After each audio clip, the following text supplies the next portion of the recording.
We have here today Noah Perry.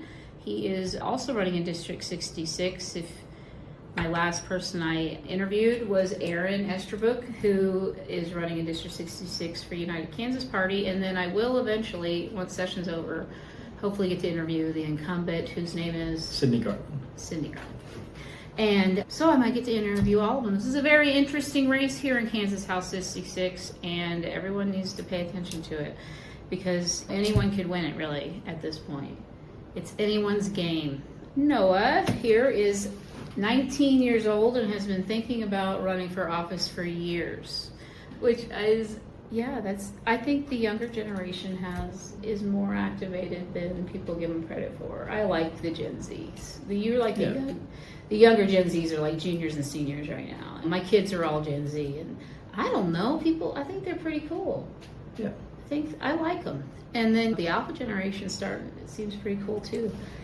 But you're never too young to run for Kansas House. I mean, I don't know, is there a minimum? 18 is the minimum. 18 is the minimum. Anyone can do it. No, you just thought, give it a shot. Well, the background image that I have on my laptop is the best time to plant a tree was 20 years ago. The second best time is right now. Yeah. If you're going to have long-term ideas, long-term plans, you have to use time as a resource. Get started as early as you can. Yeah, well, time is on your side, that's for sure. You got the energy to do it those 12, 16-hour days. So the first question I like to ask everybody is, do you know what it's like to not have one more penny? That one, yes. But it was for a brief time. So right before, I'd say COVID, that just general era, my family did go through a short period where it was just like, I had a good system where, like a system of support from my grandparents at the time, but a lot of meals came from them. It was a tougher time, but I've never been completely out of options like some people have. And I had an extended family to help, but I have, At one point, yes. But then after or during the pandemic, it was actually turned out better for my family. And my mom was a nurse and my dad worked for Pfizer, so that elevated the... Oh, they were so busy. Yes, very busy. It was such a hard time we lost a lot of people in the medical field because they burn out. Yes. They did like 10 years worth of work in 2 years or something like that. I had friends that were in the medical field in some way, dealing with the elderly people, most of them, and they just... it was just, I just didn't see them or talk to them. They just worked and slept. Yeah. To be clear, I would not put myself as being, I've never experienced some poverty that some people have. I can't claim that. But I have definitely been in a tighter area. Yeah, you're not driving a Lamborghini and no. have a trust fund of millions of dollars to pay for your own campaign or anything like that. Yeah, you're just a regular kid. I don't want to call you a kid. People are going to call you a kid. They do, sometimes. You're just a regular kid that thinks that they're the one to do it, that can represent this district. The next, I'm going to give you a subject, and then I'll ask you all 3 questions. Okay. It kind of just makes things go faster. Leadership and governance. So why are you running for the Kansas House? What experience best prepares you to represent this district? And how will you remain accessible and accountable to constituents, including those that did not vote for you? Okay, so to the first one, let's see. I want to make sure I get it perfectly right. Yeah. Why am I running? Yeah, why are you running? I have core values for sure, but the main one, the one that pushed me to run at such a young age, was child abuse and human trafficking. That is my main focus. And we see a lot of that in Kansas, especially human trafficking. We see a lot of that because of our highway system. It's utilized greatly by these traffickers who go around to the surrounding states and throughout the entire nation. So that's an issue that is not unique to Kansas, but uniquely challenging in Kansas. And then also child abuse and human trafficking, or just child abuse, we could say. Kansas is mostly rural. And so when you have this statistic that 50% of child abusers are from the family itself, and you have these kids that are in rural areas, they have absolutely no way out. There's no support system around them like you might see in a city or even in a mid-sized town like Manhattan. You don't see that out there. So there's a huge issue with that, as well as a growing issue. So that was the thing that definitely got me started. And then there's other issues as well. That education is a huge one for me. I graduated high school not that long ago, and I remember my senior year class had people who would struggle to read at the proper level, and that definitely limits opportunities later in life. Yeah. I think that it's an investment in the people. We'll get into education later though. Was your family Republican, or how did you choose your party?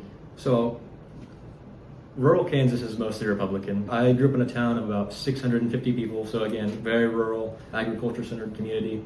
And they weren't like far right, they were just conservative. They've always been that way. And my family was the same. We grew up conservative. Like the 90s Republicans? I'd admit, like Reagan Republican. Or like Bush Republicans? I don't have that bank of experience or knowledge to have a clear distinction, Yeah. but not the modern day. Well, the old people like me, I'm not that old, but the middle-aged people remember back when there was civility and you could disagree Yes. without it becoming hostile, or it wasn't that there weren't so many just human rights things being thrown around. You know, it was basically disagreed on how the government should be ran. More like fiscal disagreements. Yeah, like big federal versus big state rights and all this stuff. And now everything's just so flipped upside down. I don't even know. I'm agreeing with people I never would have thought I agreed with when they say things. I'm like, y'all quit making me agree with this person. Oh my gosh. You know, and I think that there is things swing on a pendulum. I can't remember the guy's name. Like things swing on a pendulum in our political history here, right? And so what we saw was a huge swing this way, which historically what comes after that is a huge swing this way. But before the swing gets to here, there's a whole lot of this middle area, right? And then Kansas, our little thing is like behind the federal thing.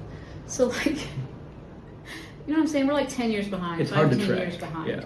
Well, you can track it. You just have to really pay attention. It's hard, like to, like it's not as easy to look at the campaign finances and stuff of your state. It's really easy to look at the federal ones. There's like big fancy websites for it and stuff.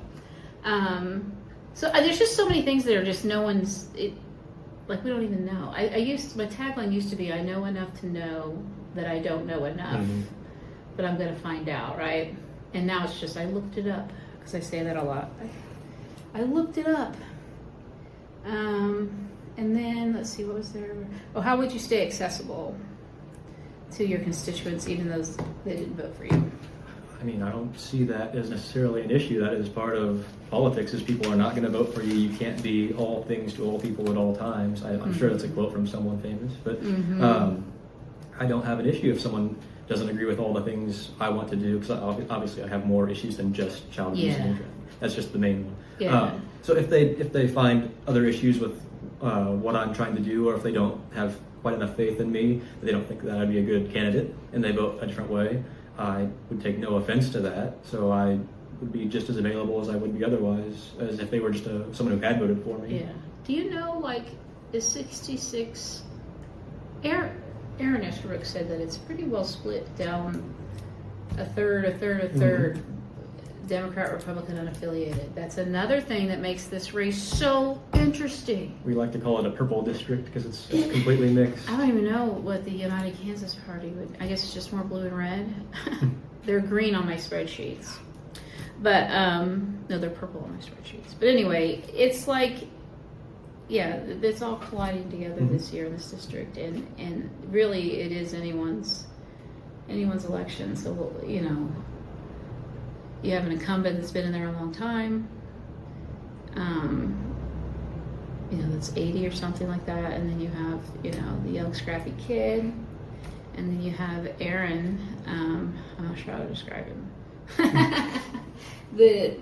I don't want to call him an outlier, but He's got experience, but he's running independent, so it makes him a variable. A variable, yeah. It's like an extra layer to things. But there's a third of the district that's unaffiliated, so yeah, you just never know. I think the problem is like people maybe didn't know before what they're supposed to be doing when they're not in session, right? And then I think Roger Marshall kind of brought the attention to it here locally anyway, as far as like, you mean in August they're supposed to be going around having town halls and meeting with constituents, and you know, like I don't think people knew that there was work they were supposed to do outside of the session like that. And then once they found out, they're like, "Where's our town halls?" You know, and so I think that's really all you have to do is stay connected with them, continually update them on things, and I don't think it's that hard. I mean, there's only 25,000 people. Right. Like city council members in Wichita have like 55,000. So it's like, anyone could try this. If you're thinking about running for Kansas House, just email me. I will get you in contact with whoever I need to help you. Seriously, especially if somehow this makes it out to a rural district. So the next one's going to be property taxes, which is a big topic everyone is always upset about. Yes.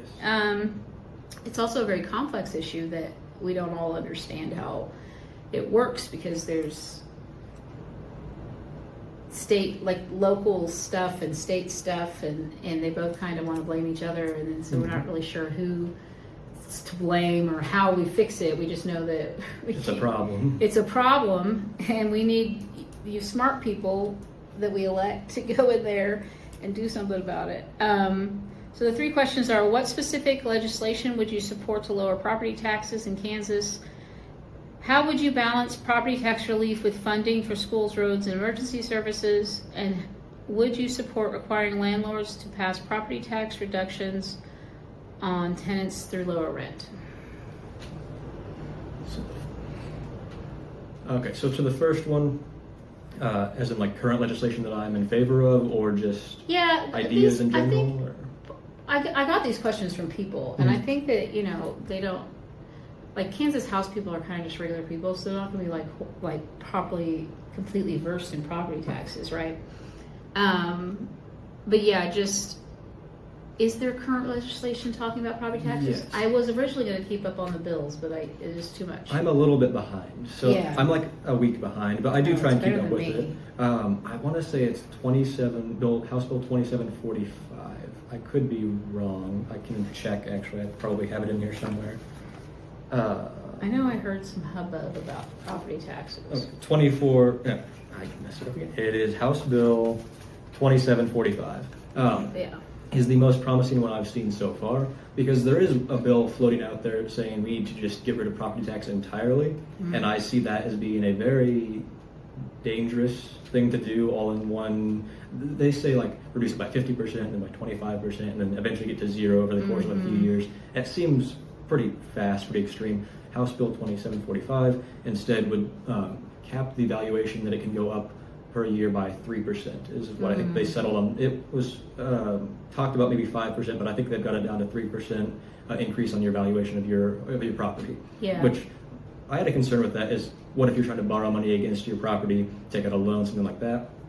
But I have talked to officials, I've looked through it, and they have said that it's a similar system to Arizona's, where there's a second set of numbers that they will also record, which is like the real valuation of the actual valuation. So you could still borrow against it, you're still going to sell it for the right amount. It's just the taxes they're able to take is only 3%. Yeah, the banks and the landlords, not the landlords, but the banks and the homeowners and the lenders and stuff have evaluations that they do of like market value, right? And the problem we have with, like in Wichita, property taxes, the way it's calculated there in Sedgwick County, it starts with the new estimated property value of your home, and they've been rising so much because of the building of other things and inflation, Right. which is great if you want to sell your house. But if you've paid it off, and they decide to build some fancy new thing near you, and you want a fixed income, and your insurance goes up $100 a month, you cannot cover that. Right. And so I think I heard there was some sort of provisions for, like, maybe they were doing that at the city level. I don't know. Like, they were trying to expand how many, like, the income of the elderly people under 65, they're cut off to be able to get property tax reimbursements and stuff. So that's really like my main concern with the property taxes. We do need to lower it. We need to start with those people that need it lowered, because like I've always rented, and like 43% of Kansas are renters. So that was the last question. Like, unless you're going to make my landlord lower my rent, if he gets a property tax, decrease, why do I care about property taxes? To that point, Like, I thought about that for a while, because I mean, in this city especially, Except for cars a and lot of it is rental. So when I rent, so how does that help them? Is that just going to help the upper class that already owns their home? I would imagine there's a scenario where it lowers rent a little bit, for the sole purpose in Manhattan specifically. There's a drop off.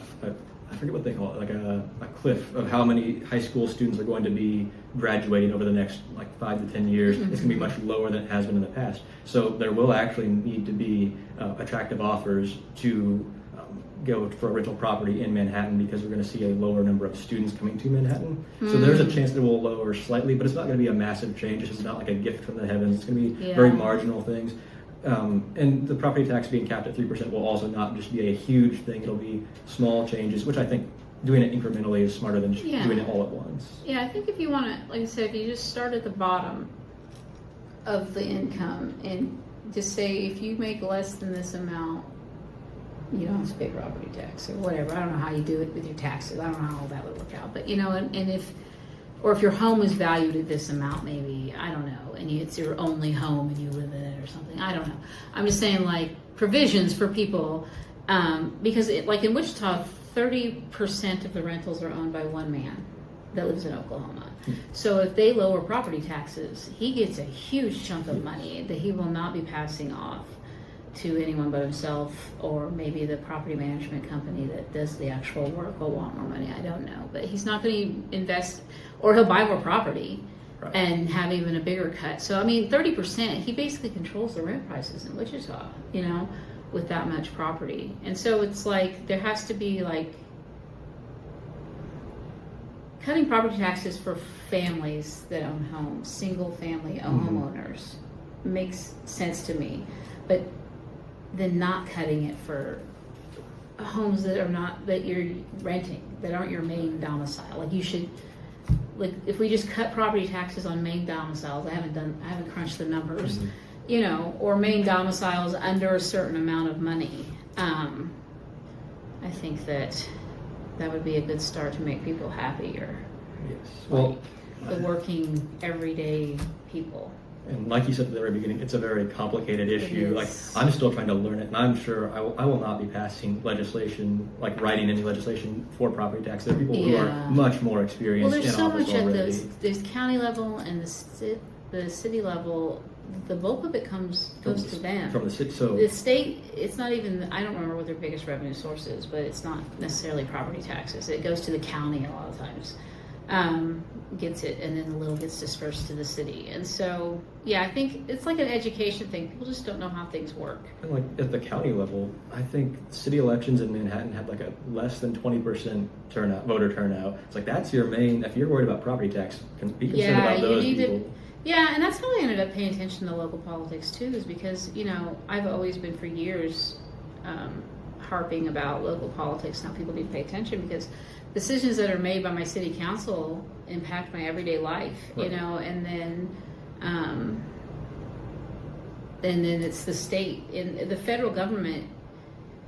Yes, they do things that impact our lives, or they do things that impact the funding that the states get, and they do have an impact on it, obviously, but the immediate, like, long-term kind of results, good or bad, that you get from a 4-year city council member, you know, they can make some really bad decisions. Wichita has this one thing that it was the worst deal we've ever, it was like a 99-year contract. It was crazy, right? And of course the people that did that are long gone. And yeah, a lot of damage can be done in a 4-year term on city council. And that's a full-time job. I would never want to run for it. It's like, you know, all day, every day, year round for 4 years. I lost my questions. Okay. That's not. But the next section, so sorry. I would almost like to see our older politicians, while you're looking for that, no, go ahead. Move into like city and school board positions once there's no term limit obviously yet, but once they've hit kind of like you had your time in office, maybe come back to your community and help out with your institutional knowledge, because a lot of times you should not like start out as a school board member and work your way up. That's a very knowledge-based institution there. I think that'd be a good change to see just kind of generally happening throughout most states. Yeah, a lot of people do use school boards and stuff as a jumping off point for a career, especially the smaller school boards. Now, USD 259, those school board members it's a huge district, so it's like a huge thing. But I mean, you see people, it's like a pipeline going up. All right, so the next section we have is tenants' rights. So what changes, if any, should be made to the Kansas Residential Landlord and Tenants Act regarding evictions, habitability, and retaliation? Do you support reforms such as just cause eviction standards or longer notice periods for rent increases or renewals? Do you support a right to counsel program or other protections for tenants facing eviction? So this is something I have not looked into as much, but I'm sure Aaron definitely knew a lot about. He's very knowledgeable in that subject. But Yeah. in this case, I really have not looked into this enough to give a clear answer. It's one of those things that I'm going to have to, if I hear a lot of it coming from the Manhattan community, I will Yeah. absolutely look more into this. With the amount of renters that you have here, and then also like the younger base, like tenants' rights are like, catch it on, you know. So I feel like it's going to start being something people chatter about more and more in areas like this that do have not just renters but young renters. Yes, I hope that is the case. If that is going to be an issue here soon, I might make a note of that. Yeah, there's tenants. like in Wichita, there's a group called ICT Tenants. It's like that's their focus is tenants' rights. Right. They want to do like tenants unions and things like that. Well, one of the issues with that in general is that the younger generation does not vote. And so then, I will listen to them, but older politicians that, like you said throughout Kansas, Yeah. they're kind of stuck with their voter base, whereas if you don't vote, then your voice isn't heard, your issue doesn't get I think fixed. that people need to maybe just move, depending upon how old they are, move into more of supportive roles or helping new candidates or recruiting candidates or doing taps on shoulders for candidates or just kind of consulting with the party to get people elected and help the next generation Right. into House or wherever. And I think like when it comes to school board, it's better to have people on there that are younger and maybe have children in school or at least close to understanding what the current needs of a school district are, right? Because especially Yeah. if there's somebody they've been in House for however long, they haven't been in that world, and so what do they know about current public schools, like actively? But yeah, I would like to see them like know when it's time, and not just stay in there because they can, and actively be like, okay, I've done my time, and then actively find their replacement. Yeah. That's how I would be. I would do maybe like, I don't think I could handle it for more than 8 years tops. That's Just yeah. the stress of it. Or I would get bored and want to move up or something would happen. So Right. yeah, I would then, try to find my replacement. I don't want to see their knowledge like fade away. I want it to be used for the benefit of the Yeah. community, but at the same time, you don't need to be in the House to better your community. You can Yeah, do other things. Yeah, because they can help people get elected because they know what's going on in there, and they can advise them and consult with them and tell them, be a mentor. Yes. That's what I would like to see them doing, is like making mentor programs for people. So, all right, the next topic we have is SNAP benefits. So what can the legislature do to ensure eligible families retain SNAP benefits? How would you address misinformation about SNAP participation and fraud? And how should Kansas reduce agency errors that disrupt benefits? So in that case, can you reread the first one? Sure, Okay. yeah. What can the legislature do to ensure eligible families retain SNAP? Is that a major issue right now, that eligible families are being kicked off of SNAP? There's been some threats of it. Like it's come close to it, and like during the shutdown and stuff, people were just really stressed out, and it came down to the wire whether they knew whether they were going to have money to be able to feed their kids or not. It was really stressing some people out, and then it ended up being okay. Right. Everybody got them, but that's because the states did the right thing, in my opinion, and gave the food stamps out, and then the federal government eventually opened back up and caught them up. Right. And so it's just things like that to make sure that, like that situation, that the state went ahead and released the funds, and make sure that the people have food. Well, then, like, to that point, I say Yeah. pay attention to your elections and make sure you're voting in the correct people who would, in that scenario where if there is a government shutdown and there's a high chance of there not being enough money to go around for things like SNAP benefits, make sure you have someone in office who can support you and who cares about your community enough to make the logical decision. Yeah. But if it's not like a major issue right now, then I wouldn't say we should mess with it much. I mean, Yeah. I think that, I mean, they've talked a lot about it. They've tried to do some things with it. There's the whole thing of Kelly not giving out information to the federal government about SNAP benefits, and so like constituents online are saying a bunch of statistics on both sides that aren't true. Like, exactly. and when you look them up, you're like, where are you getting that?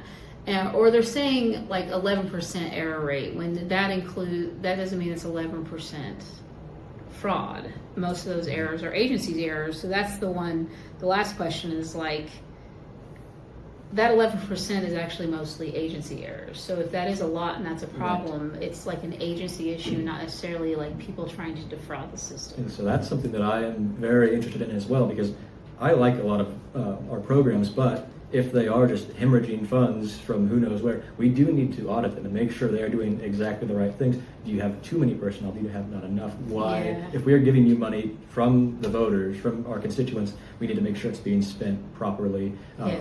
So it's not all about.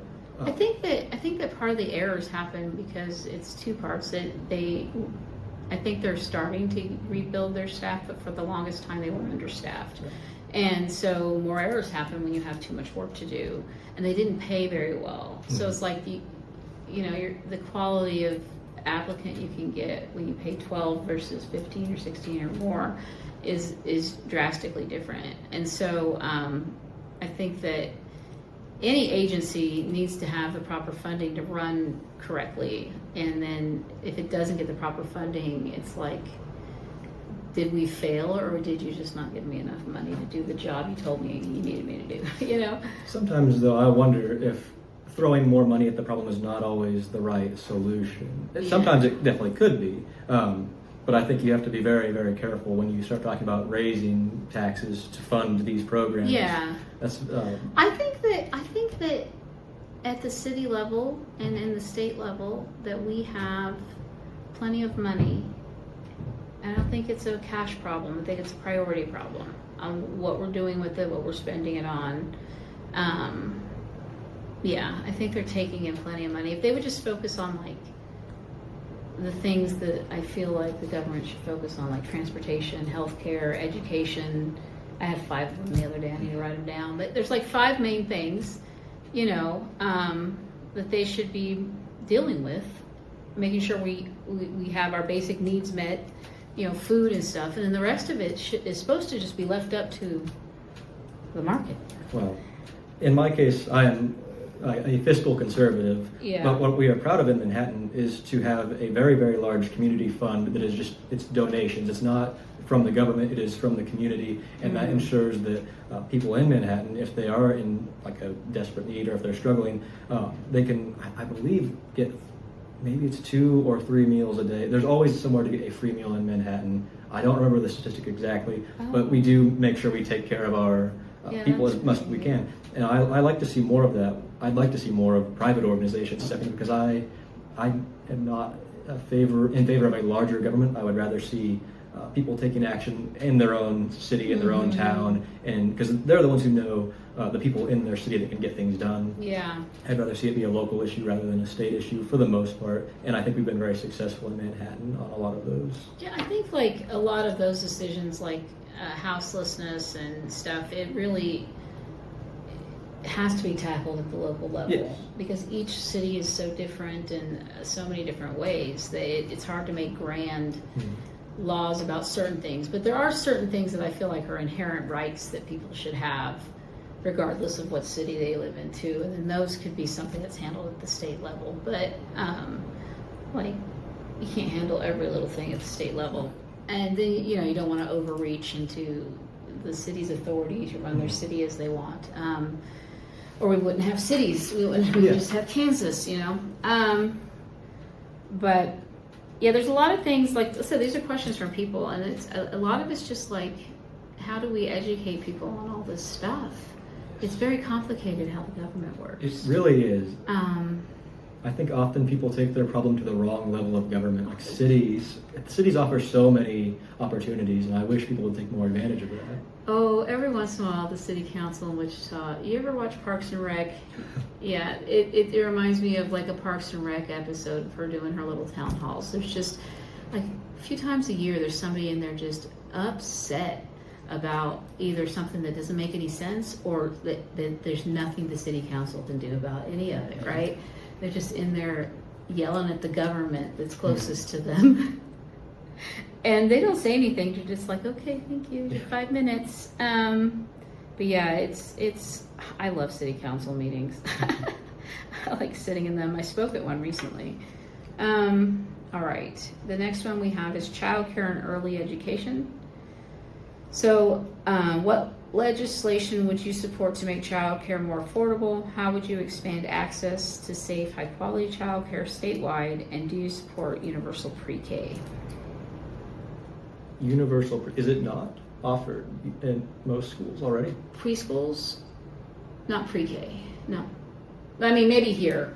Topeka is really good. Okay. Wichita, no. And there's a limited number of classes, and they fill up. And I then there's not a lot of pre-K. There's like one pre-K special ed class most of the time in Wichita. And so, but here in Topeka, there are at least 5.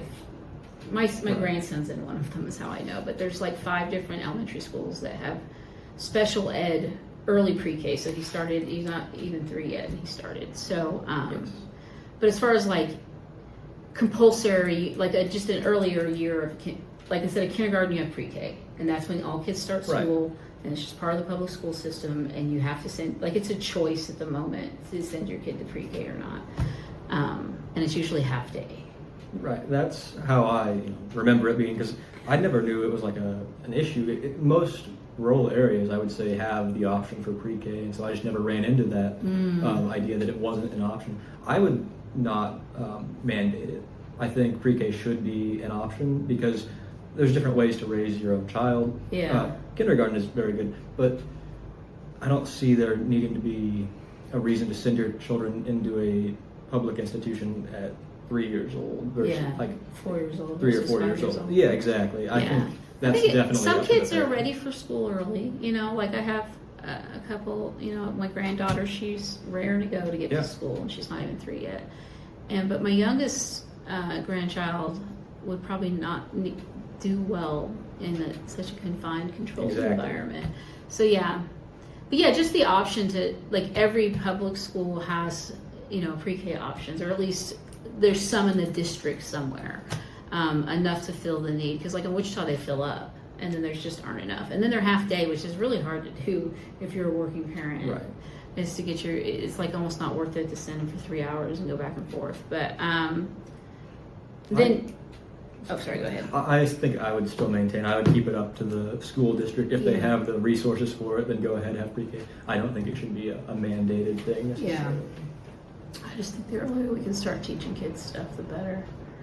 But if we get quality daycare, they fill in that preschool gap. I worked at a daycare, and a lot of daycares that work with 3-4-year-olds have a preschool program that's just as good as whatever they're going to get in public school. That goes back to private organizations versus government, which is something I'm in favor of. So it's very good.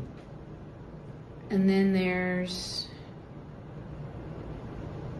helping keep childcare affordable in Kansas, and how we do keep it accessible. I mean, some of these questions are from rural voters, because it's a lot harder to find daycare out in the rural areas than it is in any city of some size.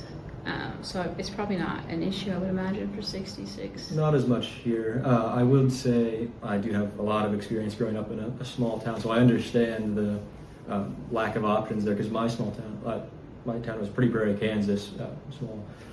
We built a daycare, I think my senior year, a new one opened up because we needed one, but it was a community effort. It was not a government program. And so again, I'd say a lot of the issues people have can often be addressed by going out and talking to the right person, Yeah. making that connection, making the change you want to see in your own community yourself rather than petitioning your government. Yeah, I think if they stopped taking our money and we could actually just take care of things ourselves, it's kind of a libertarian view, I think. But yeah, just quit taking my money, I'll fix my own street, I'm sure it works some places. Let's see. I would just donate. I would like, how much money you want for me to live in this house here? You do the road. Come back next year for another donation. Okay, so 8, we are on education and school choice. So how would you address teacher and staff shortages in Kansas? What's your position on school vouchers?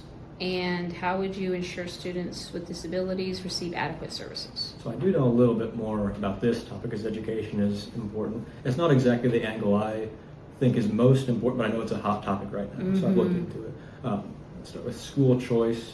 I am in favor of school choice, but I don't think you can just give, the vouchers need to be like 70% of what you would like. It can't be the full tuition paid. Yeah. It needs to be a portion of it. Yeah. Because it is, at the end of the day, you're making the choice to send your child to a private school or a religious school rather than the public school. So you should just get all of it paid for you, but I do think it makes sense to have that option since your taxes are going to those public schools as well. Yeah, I just think that most of the people that will benefit from that are already sending their kids to public schools. So it's not going, it's just going to help them pay for what they're already able to afford to pay for. And it's less money that goes to public schools when they already don't have enough money. And the problem with private schools is they can tell people they can't go there. So if every private school doesn't want your kid, the public school has to take them. Up to a certain degree, and things got to get really bad before the public school can say, I don't want your kid in this building. So I think that's part of the problem, is that it's not like the majority of people I know sending their kid to a private school is not an option. Right. Even with a voucher that paid 100%, it's just not an option to be able to send them to any of the private schools. There's not a lot of them to begin with, but yeah, I just don't think that, not unless our public schools are properly funded first, and then we got some money left over to give people the choice of. But I guess they keep saying that schools are fully funded, but the special ed's still not fully funded, I guess. It's an issue in Kansas because we spend an absurd amount of money on education, yet we see very poor returns on investment, I would say, for our program. And for that, I have a more substantial bank of knowledge on that, where I would like to see us switch over to what I believe it was Mississippi did, where they started, they focused on less of the money side of things and what are we actually teaching our children? Are we going to see a return on that investment when they go out into the workforce? Because that's root causes are what you need to focus on, I believe, if you want to. It's a long-term investment versus a short-term gain. If we instead would say, okay, if a fourth grader cannot read at a fourth grade level, they should have to repeat that year. I think that teaches two things. One, that failure is not just the end. Failure should be the best learning opportunity for you. You go back and you get to repeat that, build your basic skills. And like we've said at a previous point, children develop at different age, different speeds, different ages. So oftentimes a student who might think of themselves as being behind is really just they haven't developed at the same speed as someone else. So if we instead give them that bank of knowledge at the start rather than just sending them up and through without that ground level thing. I think it would be better. Like the high school I went to was an alternative high school, right?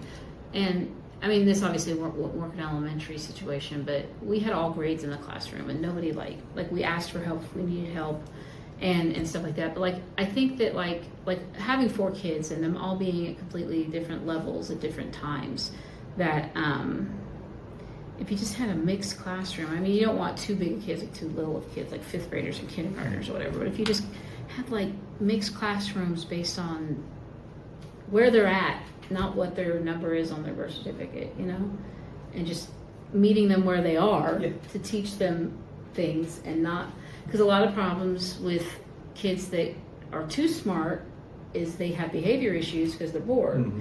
or kids that aren't getting it will act out because they're trying to distract from the fact that they can't read or whatever it is, right? So I think that our entire education system needs completely rethought. It's definitely flawed, and I think that other states have done very well, and we can definitely pull from their ideas and implement them in Kansas effectively.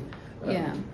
And like you said, with the students who are excelling, I believe in accelerated programs. We don't have many of those opportunities in rural areas, but there are in like cities. So it creates a big discrepancy there, how quality of an education your child is going to get based on where you live. And that's something that we can't really deal with right now, but that's something we need to start thinking about so we can fix it in the future, in the coming decades, not just what we need to fix right now. Yeah. I think that's something the legislature does not focus on enough. They want to make their voters happy so they can get reelected the next Yes. term. We need to think long term. Yeah, I like to hear that. That's one thing I've been saying too, is that they're worried about the next 2 years, 4 years, or wherever their next election is, and every word that comes out of their mouth is framed in a way that won't hurt their election or will help their election. Right. And they shouldn't even be worrying about that until, after session of vote of the year where they're going to run or something.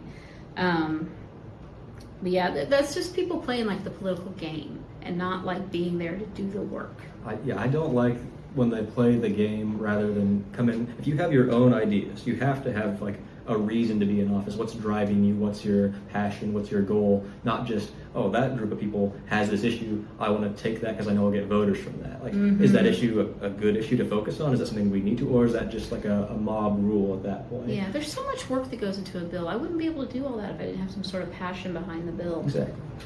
Like just throw my name on it, Bob. No, I'm not gonna have my name on just anything. And again, like that's, a lot of people don't write the legislation. They're just there to throw their support towards it, to think about like, not everyone writes a bill in the House or the Senate, Yeah. and that's pretty common. And there's nothing Especially the wrong with Senate. that. There's so many of them, and the Senate it is a entry point, so they're not. They don't come walking in the door with policy. I think the as other way much. around. The House is more. The House, that's what I meant, yes. The House has a bunch of people that are regular people, and they aren't necessarily walking in the door with political experience to even know how to write a bill Which is, fully. I think the first year, like if I'm being realistic of my term, is going to just be learning. Like that, just learning as much as I can about the institution, about the group there. Yeah, because there's so many things you just can't learn until you're in it. Exactly. Yeah. And that would be how mentors would be. Retired Personally, politicians yeah. being mentors would be so helpful. I don't think it makes a difference if I'm 20 or if I'm 25, if I'm Yeah. going to pick it up just as quickly either way. If you go in at 25 into the House, it's still going to be something entirely new. Like, when else have you had that similar experience? Like, the closest thing I could think of was college student government, but that comes nowhere near what we see at the state level. Yeah. All right, so the next one we have healthcare access and public health. Do you support expanding Medicaid in Kansas? What should the legislature do to address rural hospital closures and health access? How would you expand access to mental health services across the state? Rural hospital closures is a big one. And again, that's not an answer I can just conjure up because it is such a complex issue. I think it's dangerous to just throw out, oh, this is the answer, because it very clearly is not. Like, it's an issue for a reason. It's one that if you throw money at it, it doesn't necessarily fix it, because the problem is there's just not enough people to support that system in the first place. And so in the rural areas, when they're so scattered, the people are less likely to go into the hospital because it's a 45-minute drive to get there versus like a 15-minute drive in a city. So you're getting less, I don't want to say customers, but people who are using that facility, and so it just makes it much harder. People I know that have worked in rural hospitals and clinics and stuff, they mostly see the old people that aren't going to drive very far if they can help it. Right. And it's just the aging population, and they just don't always have the same quality equipment that you're going to have in a bigger city, and they just don't have, there's just so many things they can't treat there. And a lot of women choose to go have their baby in a larger city if they can, because the hospital's just not prepared for complications, in childbirth. And so, the only thing that can fix that is money.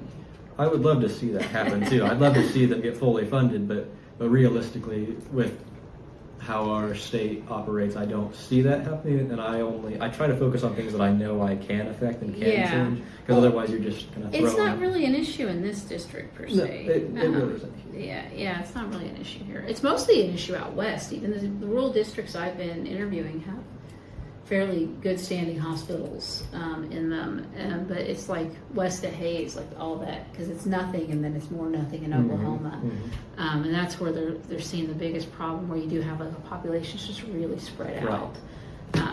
Where it becomes more convenient to just not go to the hospital and I'll tough it out, or I'll wait and see what happens. Yeah, I definitely wouldn't want to have a baby living out there in the country. Speaking of babies, next one is reproductive health. So in 2022, they voted, I wasn't living here, but they voted to keep abortion legal or something like that. And so, like, the voters have kind of spoken on this issue, but we're still talking about it. And that seems kind of weird to me, that we would still need to be discussing, like, what legislation you would support or not support, since the voters already decided it. So the questions are, like, what legislation would you support regarding reproductive health care access in Kansas? How should the legislature uphold constitutional protections affirmed by voters? And how would you ensure access to reproductive health care statewide?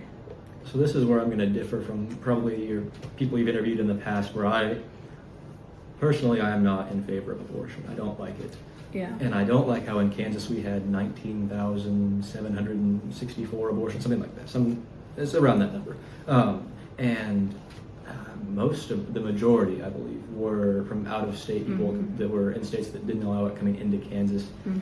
That does not seem like a good industry to be known for. I don't like that Kansas is the destination for that. I wouldn't support a full 100% ban on abortion. Should never happen. But I do think it needs to be limited in its capacity.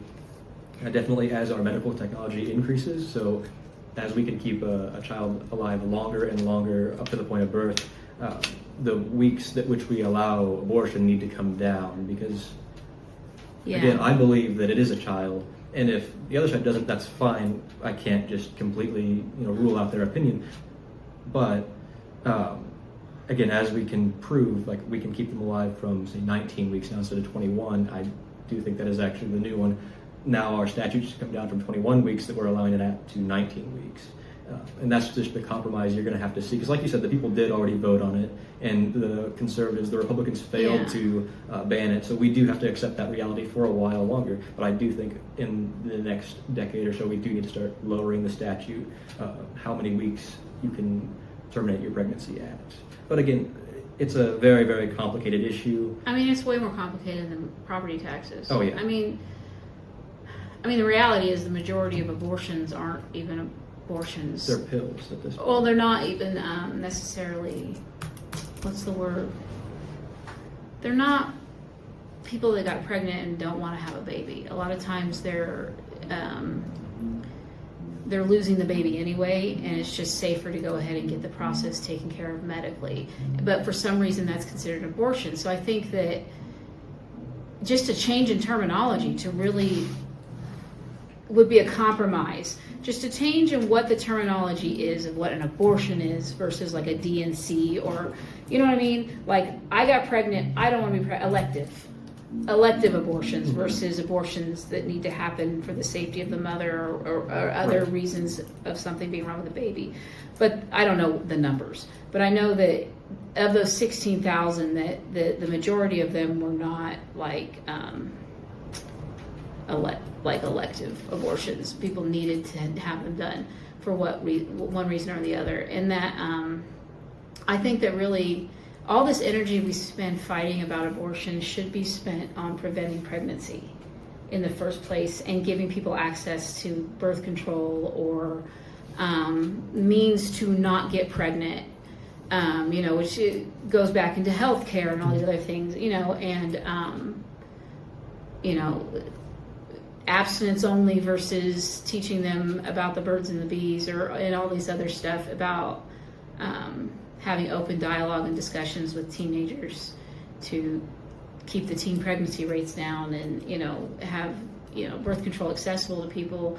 And when you see programs like that happening, you see the numbers going down. But we see birth rates going down, period, right now. I mean, people are just, I feel like people are being more careful on not getting pregnant on purpose. And so that's why a lot of the terminations are either people that wanted to have a baby and then something went wrong, or something happened to them and they didn't have a choice and they had a baby, versus just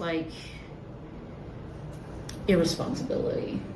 So to that, I mean, I was a biomedical engineering student for quite a while, so I looked into things like this, and a lot of the time, nationwide, the percentage I saw was, I don't know if it was underreported, but it was definitely over 90% are elective abortions nationwide. Maybe it's different in Kansas, but a large standard. And we can check that right now. I think it'd be a good idea to check it right now. The World Wide Web. It is a very useful tool. What percentage? I've never Googled anything before. Me and my husband, we don't argue, but we do argue about statistics. I'm like, there's no way it's a third of people. Statistics are easy to manipulate. They're hard to.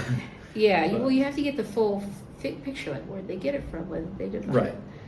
I mean, I'm keeping it pretty simple. That's why I'm padding it a little bit, because I have heard numbers up to 98.5% are elective. But I'll give it the benefit of the doubt. We want to do U.S. or Kansas? Let's do U.S. because that's the one I've heard. U.S.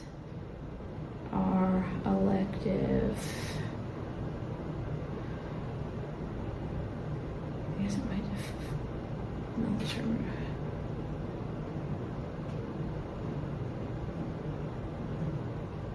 Well, yeah, see, this doesn't fully explain it though. It just says that elective means that it's for reasons other than sexual assault, incest, or medical risk to the mother. So that would include people that terminate because they're already losing the baby. So that's a confusing statistic. That one was about what I said though, right? That's the one I think I've read many times. Yeah, but then the follow-up information after that statistic is it's just, I would have to dig much deeper to find out, because it doesn't, if it said here that it's 96%, including ones that, are really miscarriages. I believe there is a separate category for certain types of miscarriages that are not included in abortions anymore. I'm fairly confident it's above 90% are elective abortions nationwide. The number could be different in Kansas.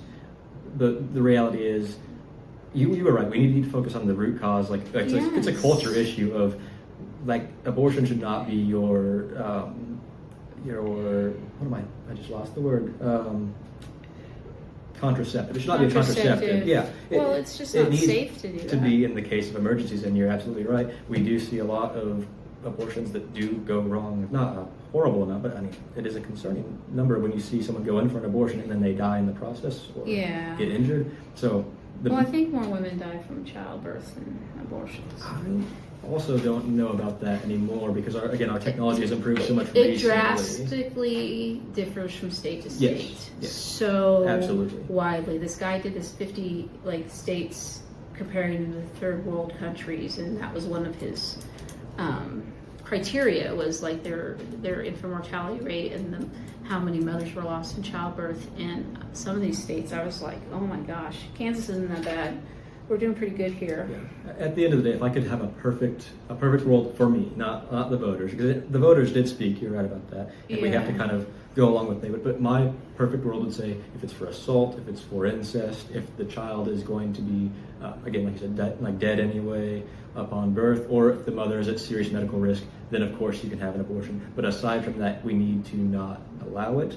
However, I do know in Kansas the opinion has shifted to where they want it elective, to which I would say, okay, we can compromise. I can't just override the opinions of hundreds of thousands of people just because that's how I Yeah. feel. So I would say at least only first trimester. That's a reasonable compromise because our technology is getting to the point where we can keep them alive further into the second trimester, if in the cases of a prenatal pregnancy. So if they are born at that early stage, we can keep them alive. And from a almost, I would say, a moral for sure, but maybe even legal standpoint, we have a duty of care. Once we can keep them alive, we need to keep them alive. But are your opinions on that based? You did say you had science background, so are they based on scientific fact or religious doctrine that says they're alive?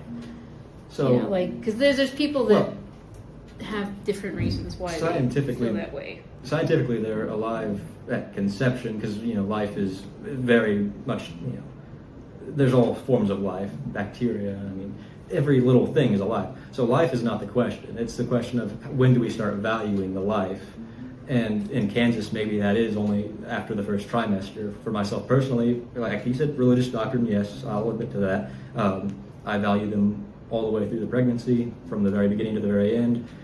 And if that's not how Kansas feels, I can't control that. Yeah. I would hope that over time the opinion changes. But if we make an amendment and put it in the Constitution, shouldn't we just move on? I mean, like I'm saying, because if we took all that energy, if the people that want to get abortion banned took all that energy and put it towards, like we were talking about, keeping people from having babies, but then also taking care of kids once they're here in the world and making sure they have food and everything they need, which costs money.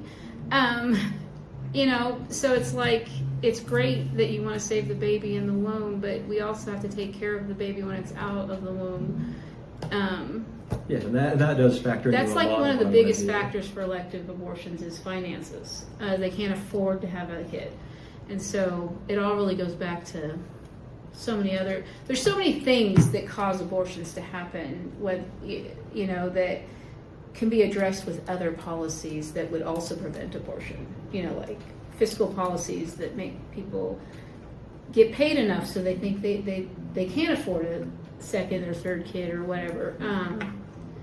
But yeah, there's so many layers that go into it. I mean, this is somewhat of a moot point because I'm not intending to pass legislation on Yeah. this. But I will say, I'll be open and honest. If it came up, I would, of course, vote in the way I believe my constituents would believe. And a lot of them in Manhattan have switched to saying they don't like abortion anymore once they've seen the scale of it. But as I said, that's kind of a moot point. I don't plan to I do champion know that. that I heard a statistic that a great deal of the 16,000 here in Kansas are from other states. Yes.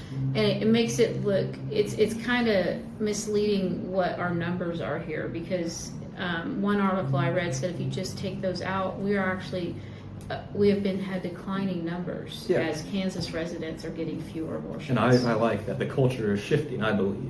I think it's because they're doing a better job with sex ed Premarital. and stuff. Yeah. And teaching kids about sex, and I think kids are waiting longer and longer. I know that my kids were the first generation, and I'll have a teen parent in a while in my family, so that's being broken. Yeah. And I think we have to focus on root causes 100% of the time. But for sure, I have to be clear on abortion. I don't support it. I had another point I was thinking of. I've lost my point. I'm sorry. That's okay. So. One more point on Okay, go ahead. abortion was if they couldn't afford the child. We do have 2 million families in America that are looking to adopt.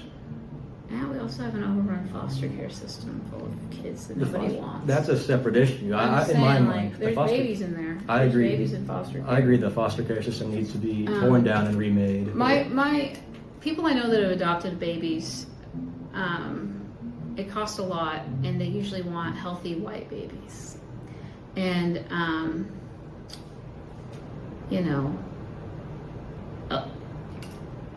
they're not always going to be healthy white babies if they're coming from poor people that can't afford a baby.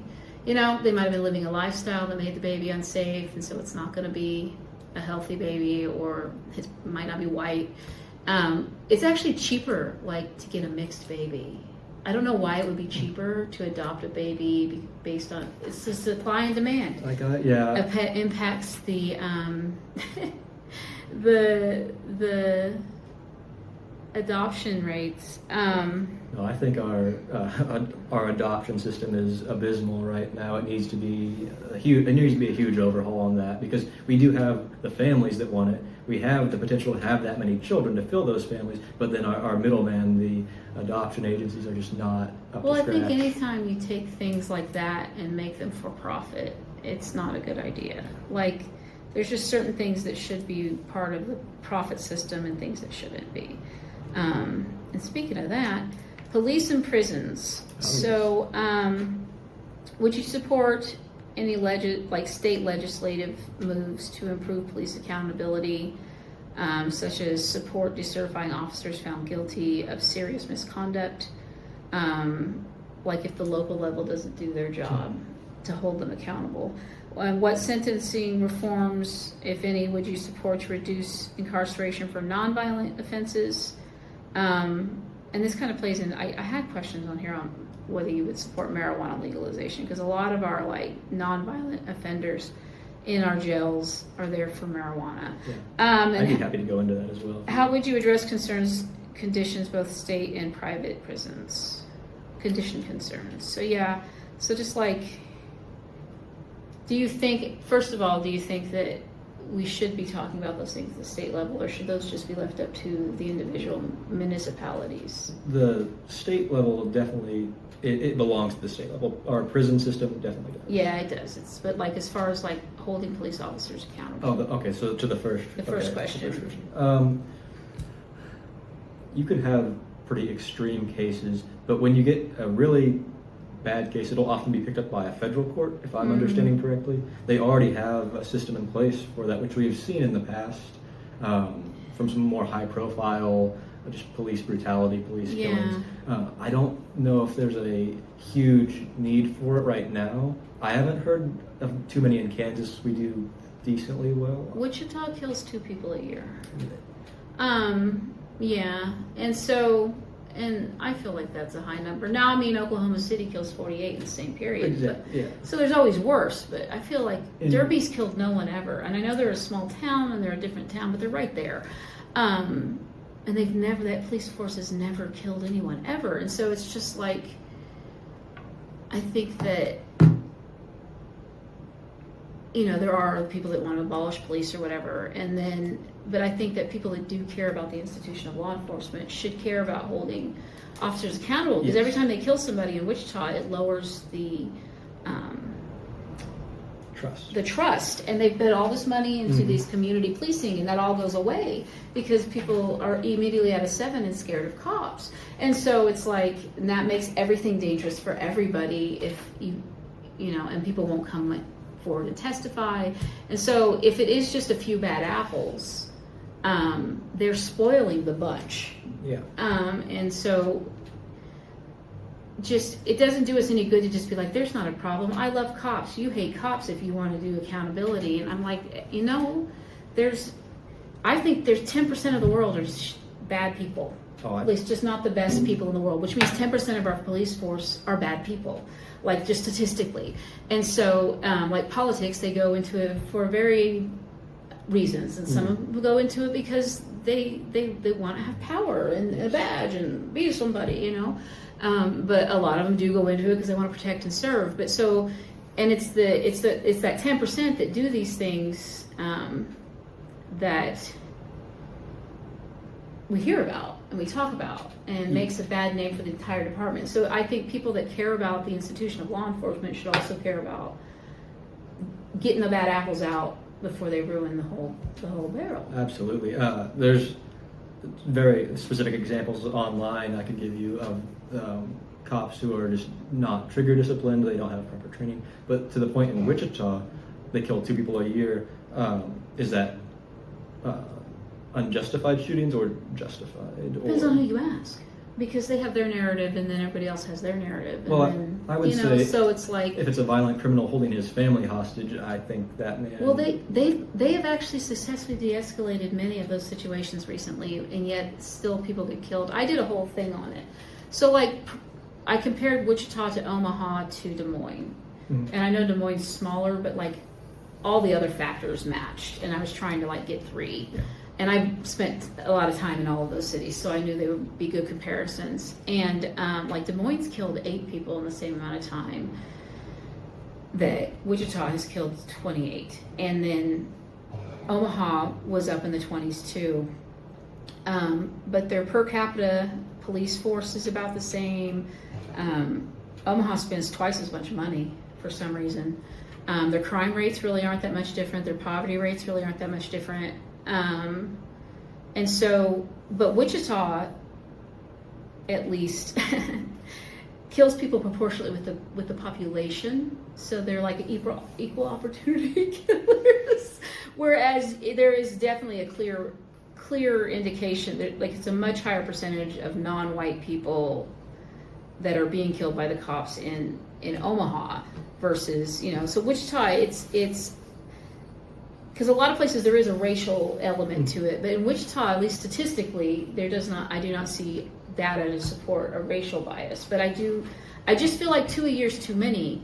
And like the last one that happened had, it's a mess. It's a mess. And I think that the way that it's handled afterwards could definitely be fixed and changed as far as how they're allowed to release information. Like they won't release to the public all the information, but they'll release like a snippet that fits their narrative or whatever. So if you can't show me all the body cam footage, then show me none. That I could be on board with, giving more information to the public. I would be more on board with that. Yeah, either give it us all or don't spin a narrative until you do have the facts. So, because they do these press conferences and say things like they're fact, but then they tell, the family or the public, we can't release any of that because it's an ongoing investigation. I'm like, well, you just had like a 10-minute press conference. So, if we could just get them to change that, because the problem is that oftentimes the facts do come out afterwards that it wasn't justified, or the officers, maybe they aren't murderous, but they did not follow protocol and policies. Like this last case, I did a 20-page analysis on it. It's very clear that those officers did not follow their own de-escalation policies. And so, that's a problem. But whether it rises to the level of criminality, I'm not a lawyer, I don't know. But it definitely was seriously, and these officers have been on the force a long time. They've had training after retraining after retraining on de-escalation and all these other things. So I don't think it's a training issue. So it's like, what is it? What is it that makes some officers shoot someone seconds after seeing them, and other officers choose to use non-lethal, or they choose to give time and space? There's all this de-escalation criteria. And everyone's just like, well, we need more training. But I don't feel that's the solution, because one of them was a trainer. He was training a trainee that night. And so if that's how the trainer's training people, it's a problem, Yeah. And so, and it's just, I'm trying to get people to understand that my criticisms of the police aren't necessarily me saying I hate the cops or I want to abolish them or ACAB or whatever. It's just like, there's a problem. And I need everybody to see there's a problem so we can all come together and fix the problem. So the original thing was, should the state legislature step in to do something? Yeah. Is there an issue with the city of Wichita not properly looking into it and prosecuting these? Yeah, they have never, the current DA is the one that ultimately makes that decision. And he has never prosecuted a cop for anything, even when the coroner ruled it a homicide. And then they won the civil case, CJ Clifton, they won $5 million. That's another thing too, the money they're costing. They're costing us about $1 million a year in payouts to people when you average over the last. I just got all that data from them. I'm making things. So if you look at lawsuits and just settlements before they even get to court, it's about $1 million a year that we're spending paying for the police's mistakes. And that's not a small sum of money for a city. So there's just many reasons why we should want to lower those numbers. Well, I mean, even one death is too many, of course. But it's a scenario that I would have to look into a lot more, case by case, and I would say is likely more easily handled at the city level. For instance, if you voted in a new DA, if that's a huge issue. Yeah, just no one's run against him. People need to run. But I don't know what the solutions are, is the thing. And I want to find a solution, but then you hit a brick wall because anytime you try to even criticize them, people are like, no, back the blue, and I'm like, I do, Right. I don't necessarily back the blue, but I'm saying like you can back the blue and then also still want the supposed bad apples since they're all so good. Yeah. If people that are claiming that the majority of them are good apples and it's a few outliers, then we should want to hold those outliers accountable. Yeah. And since there's not that many of them, supposedly, it shouldn't be that big a deal. I'm in favor of more oversight for sure. Yeah. Like more oversight, more information, getting to the public. But as far as We don't even know how many bad apples there are, is Yeah, the thing. exactly. We have no idea. We just have to trust the word of. They investigate themselves. Like, there's two. The sheriff office investigates. The Sedgwick County Sheriff Office investigates the criminal part, and then an internal people investigate the policy. I would just think, to me, it would make logical sense that at least anytime there's an officer involved shooting where there's a fatality, especially, KBI is just brought in, or something at a higher level that's not local, that doesn't, because all these people grew up together. Even the Sedgwick County Sheriff, they all played baseball teams together, and that's their buddy, that's their friend, and so there's just no way they can do it without bias. There's got to be some other level of mechanism once it gets to that degree, to where it's taken out of the locals' hands. Yeah. We don't see that issue here, I would not say, but I hope someone in Wichita definitely is passionate about that and looking It's into me. that. I have a whole page called Exposing Wichita. It's me. I'm looking into it. I'm going to look at I only go back to 2011 because I want to get cases that had social media, hopefully.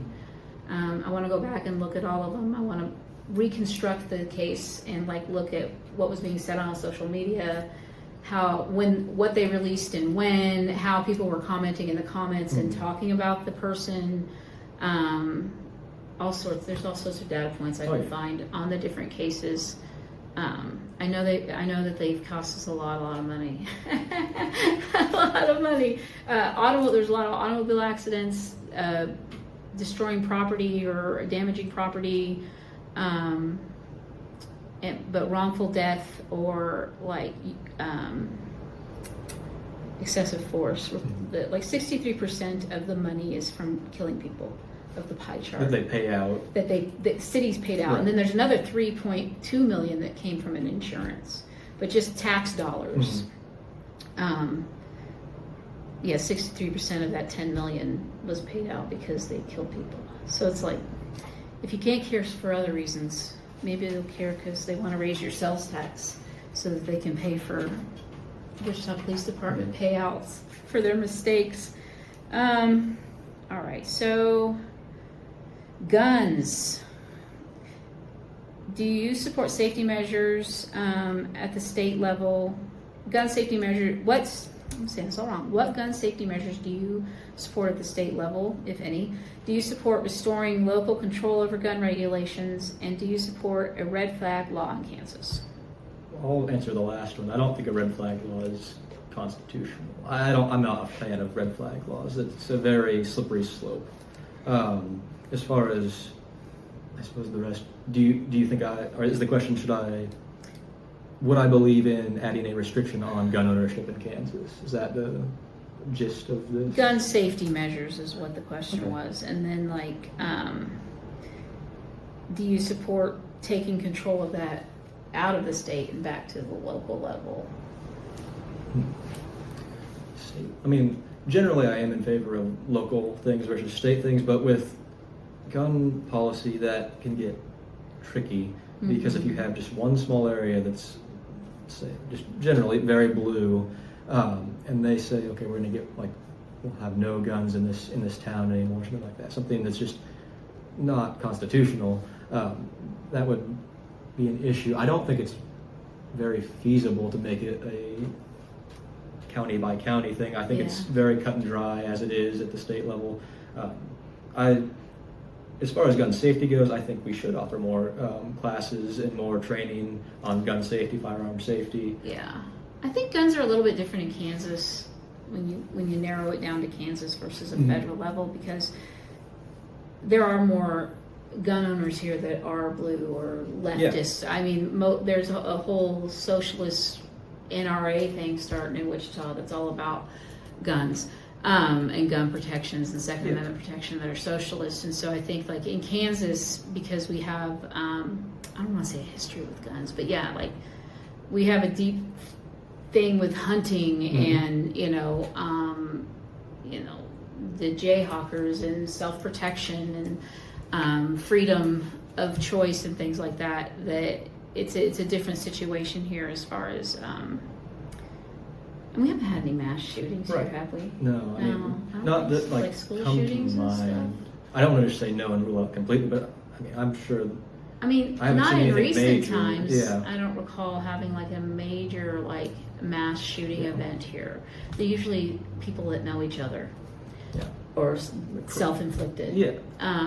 There's not a lot of like even like gang violence or in those areas that have more gun violence is generally not bystanders. It's targeted individuals that have beef with each other, and so as long as you're not in the beef, you're going to be okay. It's not like there's guns flying, bullets flying all over. Right. And people act like that in Wichita, like they don't live there. Like it's so dangerous. Like I think we're pretty reasonable in Kansas with our gun laws.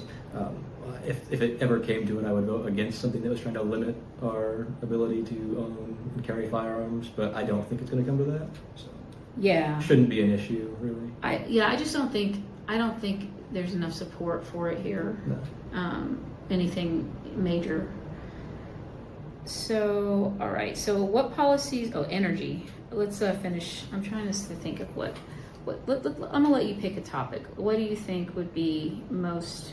That's rural. You're not rural. Energy is a good one. A topic. Technology, AI, and data privacy. Another good one. Transportation and infrastructure, star bonds, or economic development. I'd go energy and technology for Energy. time crunch here. Yeah, let's do those two. Energy. What policies would you support to expand solar and wind energy in Kansas? How should Kansas balance renewable energy development with rural and environmental concerns? And should communities have greater local input on energy siting decisions? I would immediately axe whatever solar or wind programs we have if that was within my power. I don't believe that's going to be the case.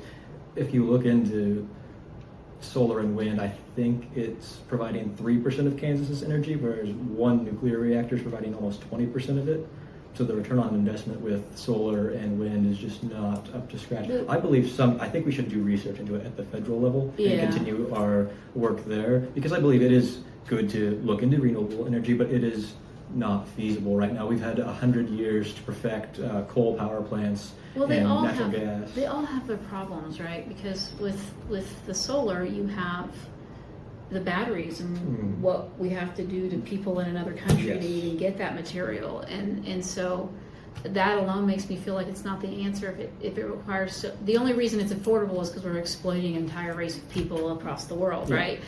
And so, I mean, that sucks. I think on a small scale, like in my camper, things like that, or maybe individual homes. And then the wind problem that I found that somebody actually brought up, because I don't know these things, is that there's not enough oversight going into the companies that are putting them up, so they're not being properly maintained, or they're just being left once they're decommissioned. And I guess they're fiberglass, and little bits of fiberglass are going down everywhere. So I was like, is that true? And I looked it up, and I was like, oh my gosh. And so that would make sense to me that a lot of those wind farms are owned by Canada or other countries. And so we don't really have the power to make them do the right thing. And then we're also the ones that are owned by American companies, holding them accountable and making sure they're doing their maintenance. If they do all that, then if they add in if they were properly maintaining them and properly caring for them when they take them down, the expense of them would then make wind energy not, like how much would it cost to properly do them? Like, is it only making money because they're skimping on maintenance? And then there's these big things. And then why are there so many that are, but it's the landowners decide to let Canadians come in and put things there. I honestly don't think we should allow other countries to own land in our country.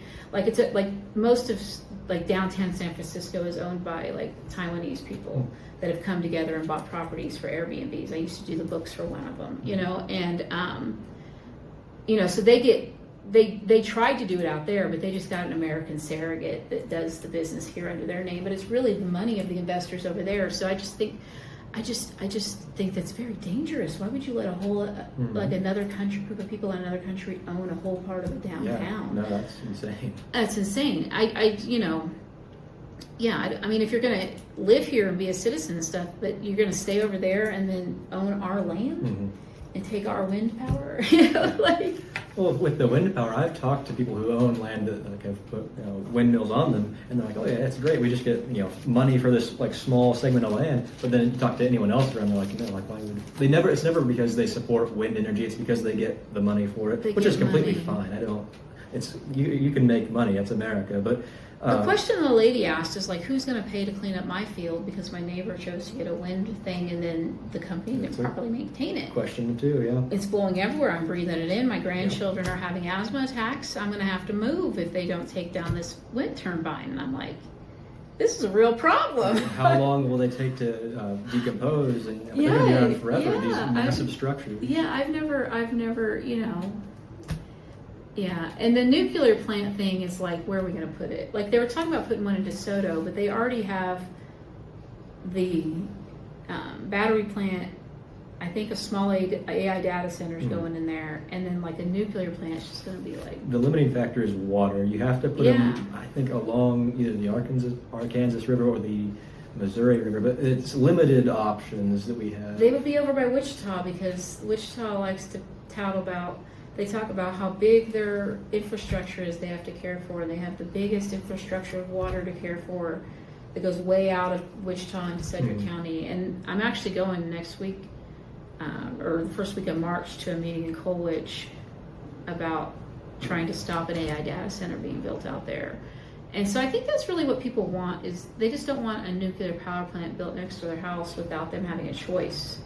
They don't want a big any big building, right. Or, I think that's the problem a lot of people have with the stadium. Isn't necessarily that they're against the stadium or the plan, it's that they never asked if they want a stadium in their backyard. And that's a big decision that should have been up to voters in the area, at least, or the whole state maybe, but definitely that area should have got, wherever they wanted to put it, should have gotten a vote on whether they wanted it in their neighborhood or not. This was for an AI data center? Or that was for the Chiefs thing. I'm just saying, like, they're just not, they're doing it without getting input of the people around that have to look at it and hear it and deal with the pollutants of it, because of its water needs, it has to be very close to a population where the water is. And so I think we're going to need to, if we became less car dependent and, got better public transit or high-speed rail or something that would reduce our energy costs, because even electric vehicles, you got to plug them in and get that power from somewhere, right? And because it's going to go away. I mean, that's just a fact. You're talking about long-term plans. It's like eventually our renewable energies are going to be gone, and we need to make sure that we're thinking about that now, so that we're not scrambling to build infrastructure when we can't use cars anymore. Yeah. And that's why I think nuclear it's a good slow but long-term investment. You can't just go around and make all of the energy in Kansas nuclear, but you can definitely work towards it over the next couple of decades. Can we just put it out west in the middle of nowhere? Not they enough don't water. have water out there. Ugh. There's no one living out there. If something went bad, it's just a field. That won't happen. The Simpsons, I think, did too much to make it seem like there's theories out there. That was a whole propaganda thing, but nuclear power plants are actually incredibly safe and incredibly environmentally friendly and efficient. Yeah, you hear about that one bad apple spreading radiation everywhere, and they make a movie with people screaming and sweating. And nuclear reactors are just a new way to boil water. That's most of what they are, essentially, to create steam to turn turbines. So they're very, very safe, very good for the environment. All right, so we'll finish up with technology, AI, and data privacy. That kind of goes right into it. So do you support expanding or permitting large-scale data centers in Kansas? Basically, do you support the data centers being built here? What safeguards should be required when offering incentives to those data centers, if you supported doing that? And do you support creating a Kansas-specific AI oversight framework just to give protections of misuse from personal data? things they can do with AI these days, with anybody's likeness. Right. So, yeah, so it's like, do you support data centers? If you do support data centers, what safeguards, or even if you don't, and they're going to pass them anyway, what safeguards do you think should be required if we're going to offer them incentives? Which kind of goes to any business, right? The safeguards need to be in there. Like if they're saying they're going to do this, this, and this, and we're like, cool, we'll give you this, and then they only do this, not this and this, like they should have to reimburse us for the investment we made in their failed business. Yeah. Well, there is something to like the whole giving tax credits to businesses too often. Like the risk should be on the business sometimes. It's not an you shouldn't come into a city with the expectation of receiving a tax credit. Mm-hmm. It can happen, but that should not be the standard. That's the exception. Like when we really think of an exceptional business, it should not just be expected. But as far as AI goes, you hit the nail on the head with it's going to happen anyway. There's higher powers than Kansas that are going to be pushing for AI, and at this point we can't stop that from happening. I think everything we can do to prevent AI from expanding is probably, it's a tricky situation because if we don't develop it, China will develop it, and it's something that goes outside the scope of Kansas politics, I think. Yeah. I think if we were going to invest in AI technology somehow as a government, be it state or federal wise, we should probably invest first in fixing and finding ways to help the issues people have with having them, with the water needs and the sound pollution and the energy usage and all that stuff. I mean, there's got to be a way to do it better. This is America. We're supposed to always be able to find a way to do it better. And so AI is here, and I think we're kind of behind the 8 ball. We should have already had these conversations. It snuck up on us though. It came quickly. It was so fast, yeah. And AI has uses in certain things, especially when we're talking like Grammarly. I mean, it shouldn't write it for you, but like checking your spelling, having an editor there, things like that. But, it's just, to make pictures of you and your dog at Christmas seems silly.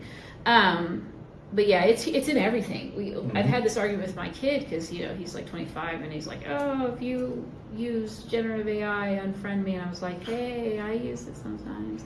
And I'm like, anytime I Google something now, it's using AI. Anytime I search on Facebook, it's using AI. I was just trying to do, I forgot what it was. I was trying to do something on my computer, upload something to something, and Gemini kept popping up. Like, you need help? It was like back in the day we had that clip. We had I don't know if you've ever heard of the paperclip guy. He would pop up in your Word document. I do know what you're talking about. And it's the same thing with the AI. I'm trying to type a Word document, and I got Gemini up there be like, you want some help with that? You want some help with that? And I'm like, no, I know how to write a Word document. I'll let you check the spelling later, and so it's everywhere and everything. You can't use a smartphone without using AI. Right. There's no way to avoid it. So I think that,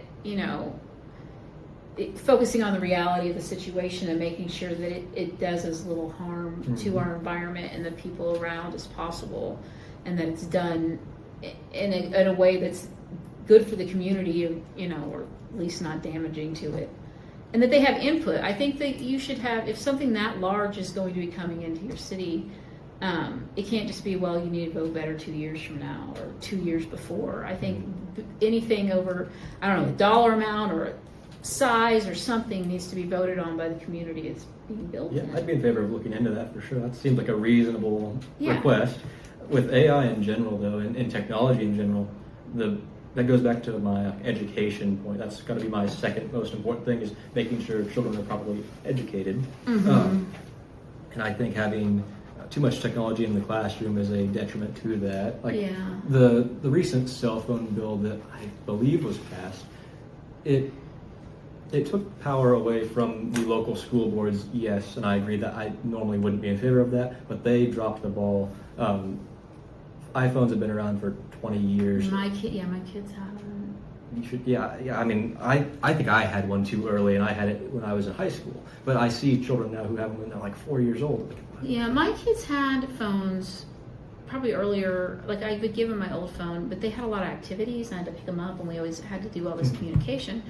But they didn't take them to school. Like they didn't have any reason to take a cell phone to school in 4th, 5th Right. grade, right? But if we needed it, we took it out and they used it. And sometimes I would, let them play a game on it in the car or something. But it wasn't like an intricate part of their daily life until they were teenagers, and then they were attached to them. But Yeah. I love technology. I'm not really one to spend a lot of money on clothes or stuff, but I'll drop some money on some good technology. And I think that the only way forward is through technology and science. So it's not that I'm against technology and science. I just think that AI is, like we said, grew too fast, too much, with no guardrails. It was just like a barreling thing that came down on society, and it happened so. I mean, I've heard whispers about it, but as far as like mainstream people, it went from like nobody using AI 2 years ago to like AIs and everything. Yeah. It was very rapid without any oversight or guardrails and the way they're building some data centers in some areas, maybe not here, but in other states, it's very sneaky. And anytime it's sneaky, it makes my something don't sit right with me, gut go off, That, I agree. It's something that's above us. I don't know how much we can do to stop it. It's huge corporations investing billions and billions of dollars. And if they don't At the build it federal here, level. they'll just go over the border and build it over there, and we're still going to get the pollution. They'll just jump right over Missouri or go down to Oklahoma. It's kind of like, we were talking about marijuana reform. It's kind of the same thing. It's like if there are negative impacts of marijuana, we're getting them because people are going over the border and buying it and then using it here. And it's clogging up, it's keeping their cops busy with stuff that they got better things to do, and we get a lot of money out of it. It's not a necessity tax. Give it 25% like they do out in Colorado for recreational marijuana. Get some money out of it, It's happening anyway. I think it is going to be decriminalized before too much longer, but I don't know that I'm going to be the one to do that. I'm not in favor of it, but again, like you said, it clogs up our police forces. I think it's something that we need to vote on. Yeah, I think sure. it's something that as a state we should have a vote on. I'm in favor of that. And let the people decide. Like we decriminalized it in Wichita, but then the governor, I think it was Brownback at the time, said you can't do that. And so, I think that it's just silly at this point. So many states have Put it on the ballot. put it on the ballot, and so and it's the states that do have it have proven that it actually makes teenagers less likely to use marijuana because it's not cool anymore.